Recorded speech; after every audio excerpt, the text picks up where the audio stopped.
Dans ce deuxième short sur les suites numériques, nous allons nous intéresser aux opérations sur les limites. Donc tout d'abord, en ce qui concerne les additions de limites. Si UN tend vers L1 et Vn tend vers L2, alors la somme de UN plus Vn lorsque n tend vers plus l'infini tendra vers L1 plus L2. L1 et L2 étant des réels finis. Dans le cas où une de nos deux suites tendrait vers l'infini, c'est-à-dire que la limite ne serait pas finie. On ne va pas faire un récapitulatif complet de tous les types d'addition de limites possibles car sinon le short serait trop lourd.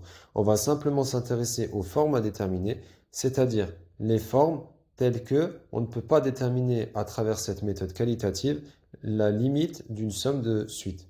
Donc la seule forme à déterminer qu'il existe lorsque l'on additionne des limites est telle que si UN tend vers plus l'infini et Vn tend vers moins l'infini, on est sous la forme plus l'infini moins l'infini, et donc on ne peut pas déterminer la limite de notre somme. En ce qui concerne les produits de limite, donc si UN tend vers L1 et Vn tend vers L2, alors UN fois Vn, lorsque n tend vers plus l'infini, tendra donc vers L1 fois L2.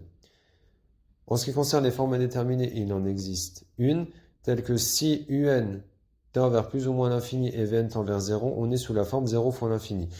On ne peut pas savoir avec cette méthode laquelle des deux suites va tendre soit vers 0, soit vers l'infini en premier, c'est-à-dire celle qui va prédominer. Ainsi, il faudra réarranger notre expression littérale ou bien aller dans des méthodes plus poussées pour déterminer la limite de notre produit.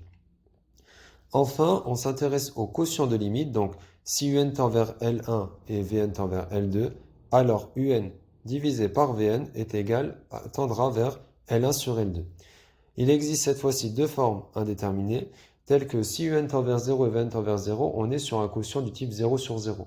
0 sur 0, on ne peut pas savoir sa limite. On ne peut pas savoir si c'est le numérateur ou le dénominateur qui va prédominer.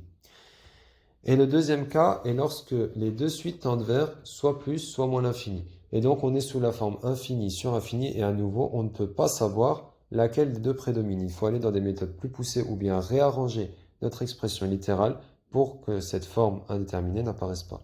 Je vous remercie pour votre attention et s'il y a des questions, n'hésitez pas à les mettre en commentaire.